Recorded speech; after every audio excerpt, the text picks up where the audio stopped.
my presentation, I will focus on the relations between Roma and police. I was really inspired by the first presenter, and maybe we'll have a chance to reflect to some things that were said.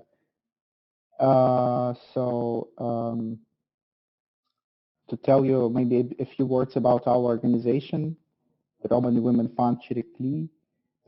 We were established in 2004, and we are based in Kiev in Ukraine, but we operate across the country. We started as an NGO that was focusing on development of our Roma communities, as well as tackling institutional racism through advocacy and trainings, also to local authorities, to central authorities, and so forth. I think our main achievement was the development of the network of Roma mediators. Chiricli was and is coordinating the work of the Roma mediators across the country, which is a primary resource in our work, and we develop it and we value it a lot.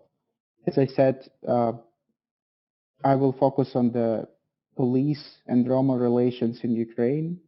I will give examples from our experience of the Chiricli Fund. I will mainly focus on the last 2 years of our work. I have to say that work in general with the police was triggered by the active anti-Roma sentiment manifested in various forms, such as hate speech online, such as physical attacks on Roma, disruption of public events of NGOs, and other forms. Basically, we were approached by the police at some point and asked to help with many challenges that they are facing in their work, and they simply acknowledged they didn't know how to react to certain situations with regard to Roma. So I would like to focus on the overall context and some positive developments that we can observe in general to the situation of Roma, and specifically looking into the situation between Roma and police. So the National Roma Integration Strategy, which was already mentioned by Magda, this concept, this policy that is available now in almost all European countries. So the National Roma Strategy in Ukraine, as a positive sign, it served as a platform for communication and cooperation between Roma and police. And it was not only on central level a good platform, but also at local level. However, it always can be better. But I think, in my view, the Roma civil society organizations, they made a huge use of this document, of this platform, and at various levels were pushing the voices of Romani people, of Romani activists, and it eventually resulted in many good practices, such as development of joint algorithms or certain scenarios of actions in situations when, let's say, an informal settlement of Roma appears in a city, or when a hate attack was carried out against a Romani settlement. I will also touch upon why certain scenarios are developed, and why only certain cases are discussed in this algorithms, but not others. This also has to do with some bias on institutional level and some sort of institutional discrimination or institutional racism. Sorry. So the second point is that is related to new ongoing process is a new iteration of the new Roma strategy that is being developed now and has focused on the dissemination of anti-Roma sentiments and a specific focus on hate crimes. Well, this has to do with active engagement of Roma NGOs in this process, in contrast to how the previous strategy was developed. And it is a lot of information, a lot of recommendations that can be provided to the state at this moment, and we are marking it with a positive sign that the state is listening to us in this sense, and we hope that this document will be reflecting and matching the real situation of Roma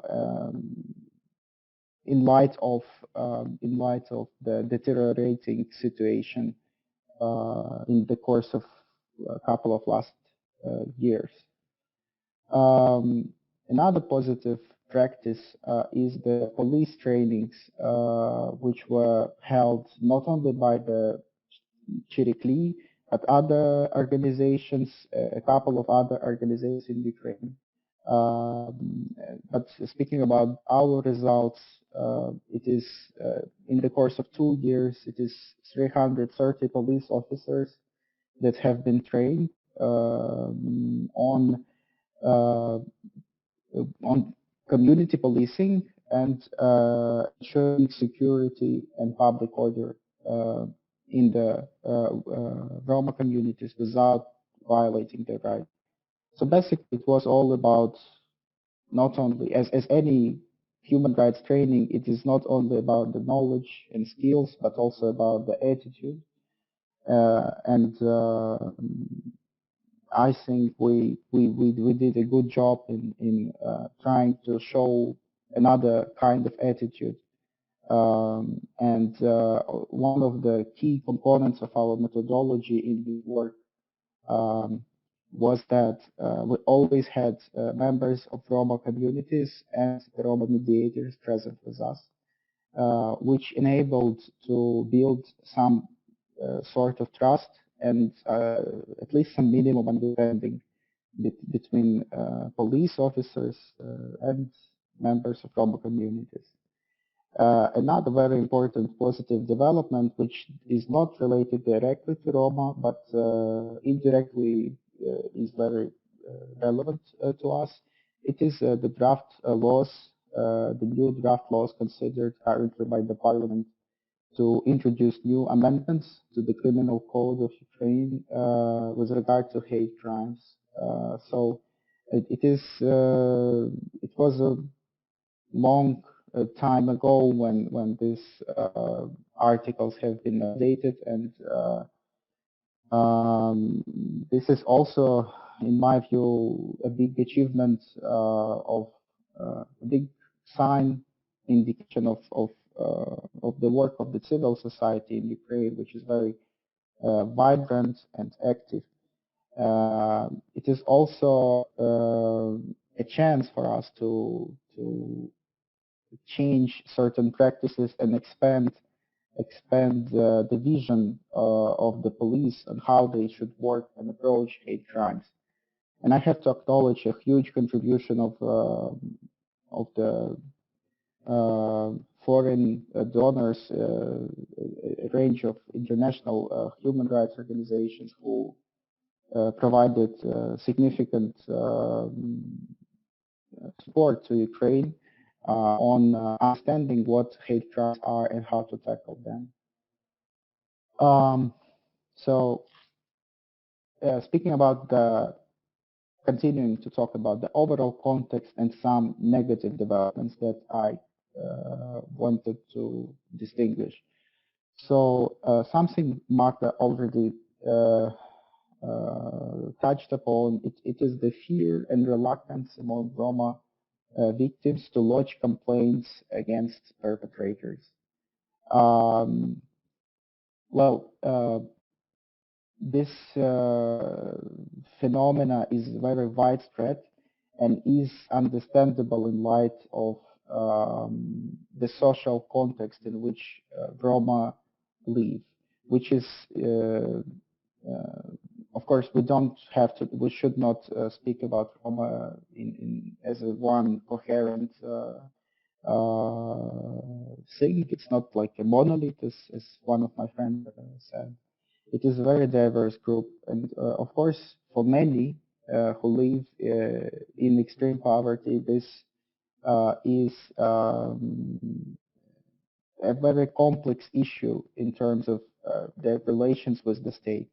And fear and reluctance are provided by poverty, lack of education, and absence of knowledge on how to defend their rights.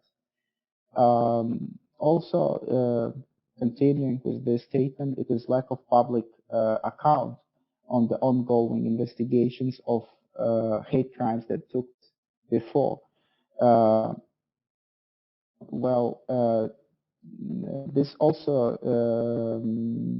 serves as a demotivating factor in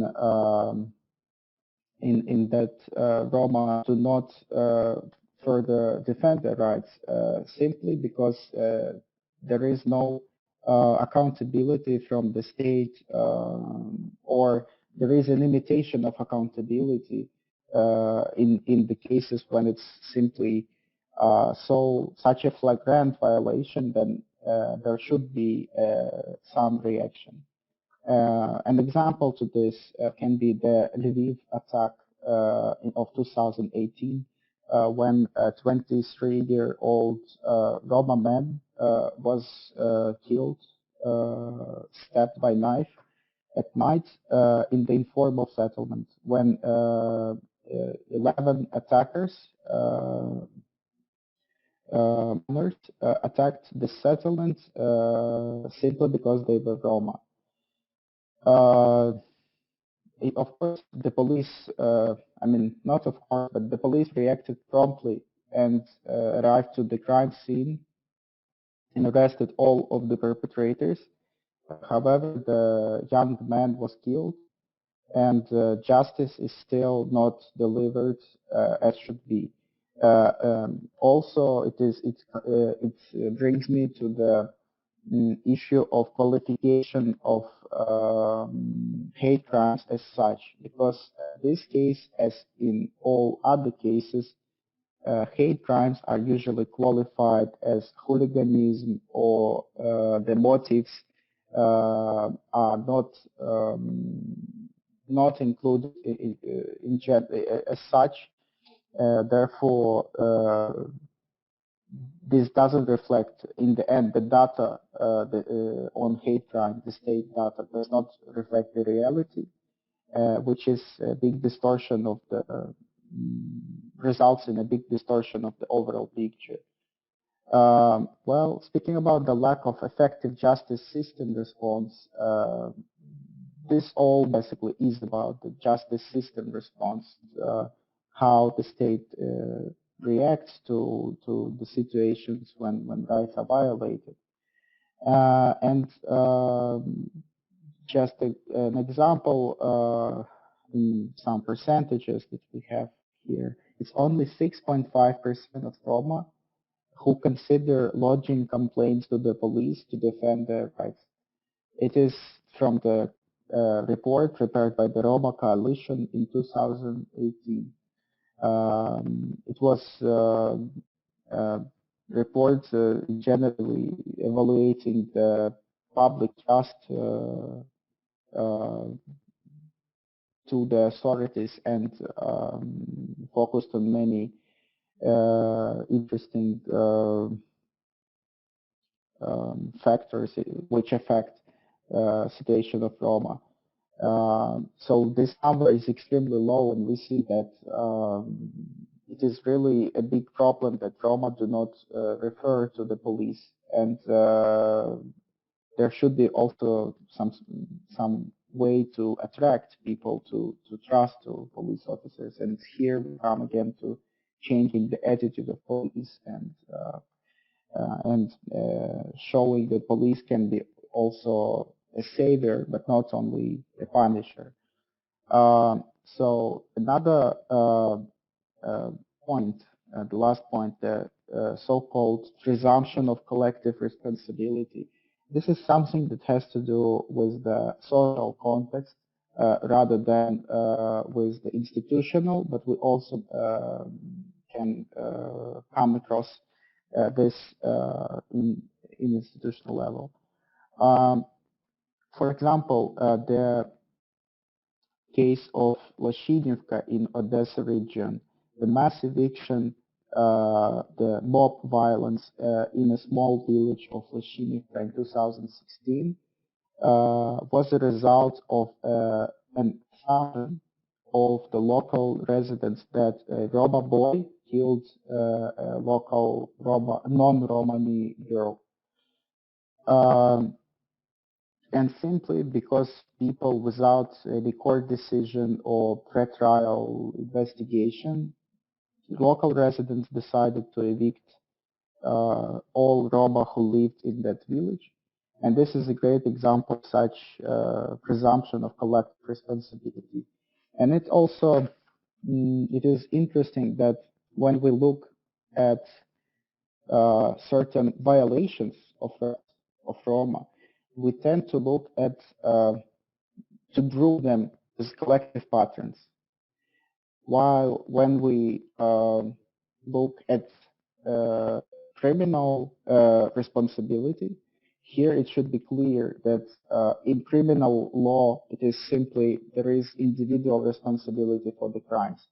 And this is like the maybe confrontation of this narrative sometimes when we defend the rights of Roma and we are confronted with the fact that we hear but Roma are bad, they steal, and so forth.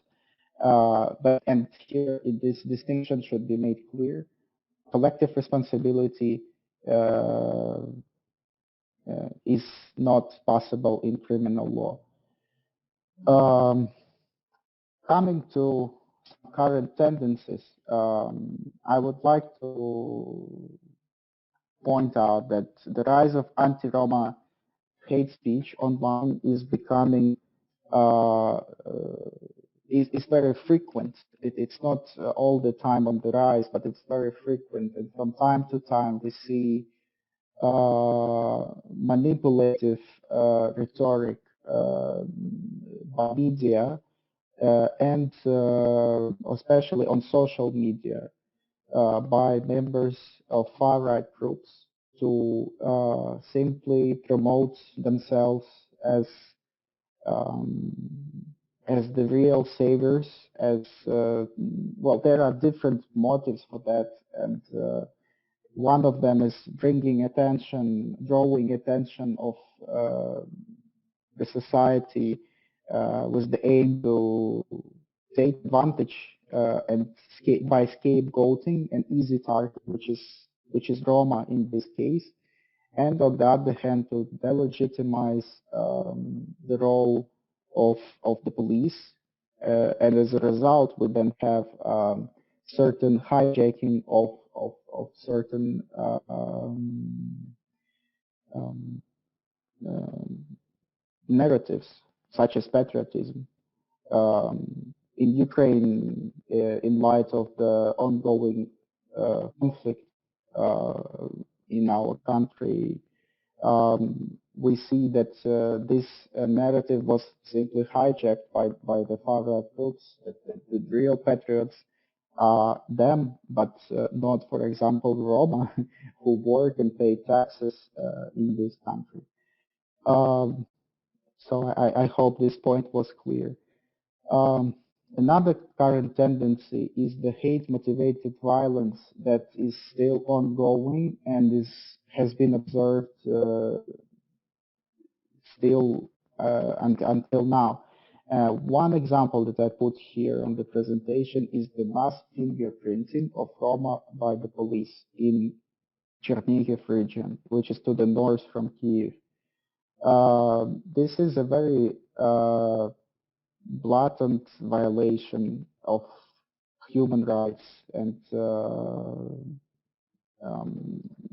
it is simply unbelievable to still have it in place as a practice in places where I know many active Roma defending their rights, and I'm glad that nowadays local Roma activists are talking about this and drawing attention to this problem. And I hope this practice will soon be ended. Another current tendency that is very concerning and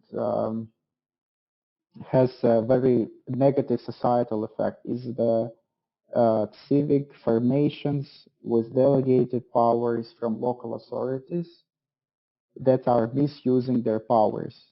And here I'm talking about the Kiev Municipal Guard, which is a civic formation with the delegated powers to maintain public order. And as the quarantine measures were introduced, this group, this paramilitary group, was their powers were slightly expanded. They could also check the documents and also fine the people for not wearing masks, for example. There was a case of derogative attitudes to a Romani woman by one of the leaders of this organization, which was streamed, broadcasted live, and um, besides this, it had negative impact on this woman as well, as we could see from the video. And the problem here is that there is no responsibility neither from the local authorities nor from the police who cooperate with these organizations. It is again, it's a step way back, in my view, to allow racists to be in power.